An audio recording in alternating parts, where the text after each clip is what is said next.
A Penske é uma das equipes mais importantes do automobilismo americano. Com o seu nome em diversas categorias da América do Norte, Roger Penske nem sempre correu apenas em terras americanas. O ex-piloto e dono de equipe decidiu nos anos 70 que valia a pena tentar a Fórmula 1 e para a Europa o americano foi. A equipe durou pouco tempo na categoria, mas sempre foi competitiva, tanto que é deles a última vitória americana na competição. Penske permanece com o nome marcado na Fórmula 1, com uma história curta, mas vitoriosa. Quando pensamos no nome de Roger Penske, a Fórmula 1 geralmente passa longe, e isso até faz sentido. O americano construiu um verdadeiro império disputando corridas na IndyCar, NASCAR, Can-Am e outras tantas categorias mundo afora. No começo da década de 70, Penske disputava a USAC, competição anterior à kart e à IndyCar. O envolvimento com a categoria teve início em 1968, com o Team Penske alinhando um Eagle 68 no grid de 3 corridas da temporada. O carro único era pilotado pelo também americano Mark Donohue, e a sua estreia foi bastante decente, com um sexto e quarto lugares na rodada dupla disputada em Mosport. Nos anos que se seguiram, a equipe foi ganhando relevância na USAC, sempre com Donohue à frente. Em 1971, Penske aproveitou a passagem da Fórmula 1 pelo continente norte-americano e decidiu experimentar a categoria, inscrevendo o seu piloto para os GPs do Canadá e dos Estados Unidos, as últimas provas do calendário. Correndo com um chassi McLaren M19A, Donohue fez o 8º tempo no qualifying, o que por si só já era um resultado ótimo. Na corrida, o desempenho dos americanos foi surpreendentemente melhor, com o piloto chegando em terceiro. Em sua primeira corrida no Mundial, Roger levava sua equipe para o pódio, atrás de Ronnie Peterson e Jack Stewart. Para a corrida final de 71, os americanos decidiram colocar um segundo carro, dessa vez pilotado pelo britânico David Hobbs. Donohue conseguiu se classificar em 19º, mas um conflito de calendários impediu o americano de correr no domingo.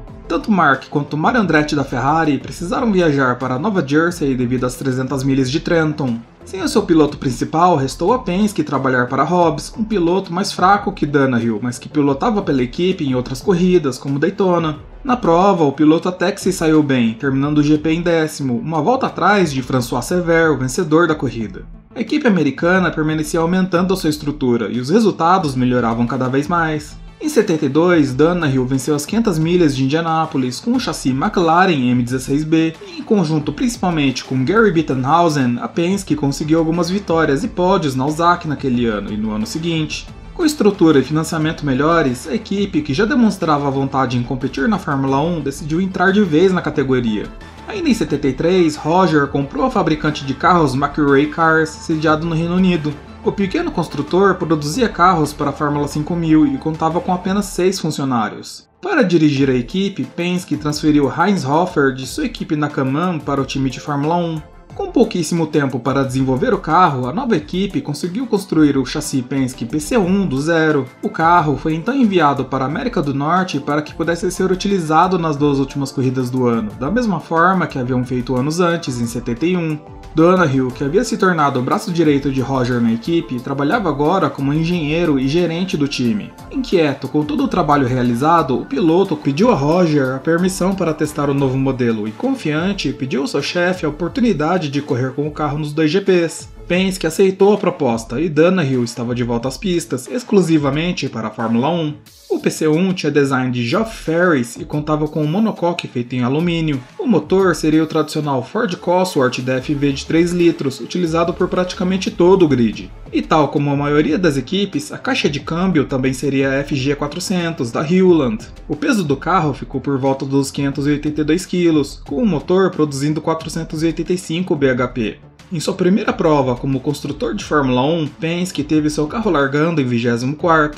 No domingo, Donohue melhorou seu desempenho e o PC1 terminou sua primeira prova na categoria com o 12º lugar. Na corrida seguinte, em Watkins Glen, o piloto se classificou em 12º, mas na prova o americano precisou abandonar devido a um problema de suspensão. Vendo que o carro era bom, Donohue decidiu voltar da aposentadoria de vez e se firmar como piloto da Penske para 75. A equipe estava bem financiada e a administração de Roger era bastante eficiente, mas o time mesmo permaneceu bastante enxuto na Fórmula 1. Para as corridas, o Team Penske contava literalmente com apenas 5 pessoas, que faziam tudo. Em algumas das provas, Ferris, o designer do carro, aparecia para reforçar o time, mas geralmente ficava trabalhando na oficina. A estrutura do time permaneceu inalterado para a temporada de 75, tal como o carro. O desempenho de Donohue permaneceu sendo bastante impressionante naquele ano, mas o modelo PC1 deixava a desejar.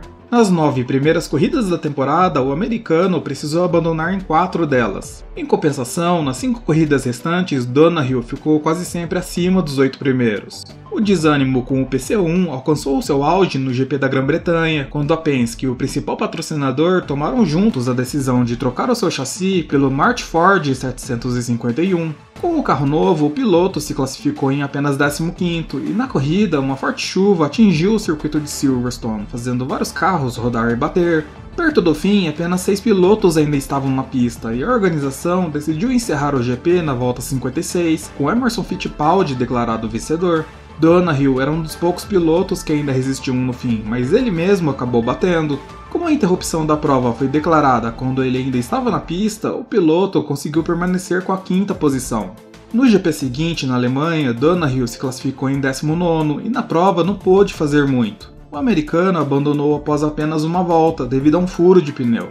Na antepenúltima etapa da temporada, o GP da Áustria, disputado em Österreich-Ring, a Penske sofreu a sua pior perda. Donohue chegava para a prova após conseguir quebrar um recorde de velocidade no circuito de Talladega Superspeedway, nos Estados Unidos. Durante os primeiros treinos livres, o americano perdeu o controle do carro devido a uma falha em um dos pneus. O carro foi lançado para fora da pista direto na curva Wust-Hügel, atingindo o fiscal de pista.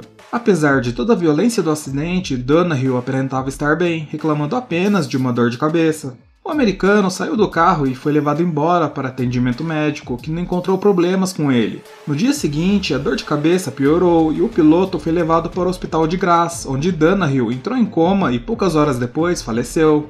Descobriu-se depois que o piloto provavelmente atingiu um dos mastros de madeira que sustentavam as grades de proteção. Outra possibilidade era de que o americano atingiu parte de um outdoor com a cabeça. Qualquer que seja a explicação, o fato é que ele acabou tendo uma hemorragia cerebral que não foi detectada nos exames após o acidente. A perda de Donohue afetou profundamente a equipe de Roger Penske. Roger decidiu não levar o seu carro para o GP da Itália e na última corrida da temporada, disputada em Watkins Glen, a Penske retornou às pistas com o britânico John Watson pilotando um novo chassi, o PC3. Tal como o primeiro carro, o novo chassi tinha projeto de Geoff Ferris e era basicamente uma versão melhorada do chassi anterior. Com o mesmo Ford Cosworth DFV e monocoque em alumínio, Watson se classificou em 12º, mas problemas mecânicos obrigaram o piloto a correr com o carro mais antigo, chegando em 9º. O desempenho do piloto agradou o Roger, que o contratou para correr a temporada completa de 76. A equipe decidiu iniciar o novo ano com o PC3, enquanto produzia sua evolução, o PC4.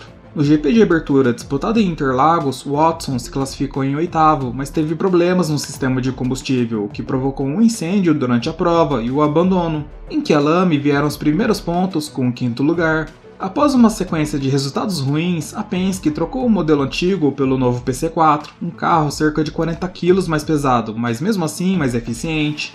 Na primeira corrida do novo carro, um acidente na primeira volta. Foi somente no GP seguinte na Suécia que os resultados começaram a aparecer. Após se classificar em 8º, o Watson alcançou o pódio com o 3º lugar, o melhor resultado da Penske até então. Em Brands Hatch, o resultado se repetiu, com o britânico se classificando em 11º e chegando em 3º.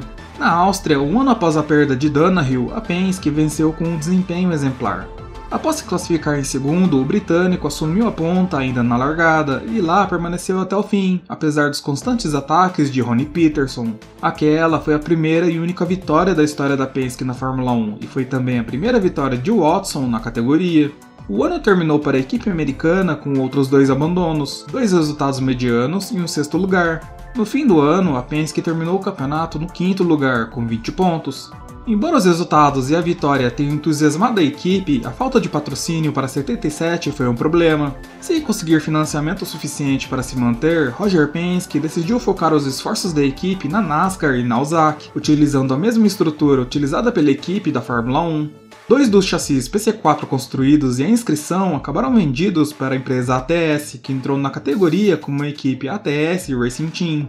Um deles foi utilizado por Hans Heyer no GP da Alemanha de 77, um caso bizarro já explicado aqui no canal. O terceiro carro foi utilizado pela Interscope Racing com Daniel Guys no volante. O piloto americano correu na antepenúltima e penúltima corridas da temporada, os GPs do Canadá e Estados Unidos. O último envolvimento de Penske na Fórmula 1 foi em 79, quando o construtor produziu o chassi HR100 sob encomenda de Hector Rebaque. Fortemente inspirado no Lotus 79, o Rebaque HR100 não teve bons resultados, abandonando em uma prova e não se classificando em outras duas. Depois disso, Roger Penske nunca mais se envolveu na categoria, mas a sua marca ficou. A vitória de Watson no GP da Áustria de 1976 permanece sendo até hoje a última vitória de uma equipe americana na Fórmula 1. Se você gostou do vídeo e quer mais informações sobre Fórmula 1, Indy, entre outros, inscreva-se no canal. Dúvidas, sugestões ou dicas são sempre bem-vindas, deixe aqui nos comentários. Até a próxima!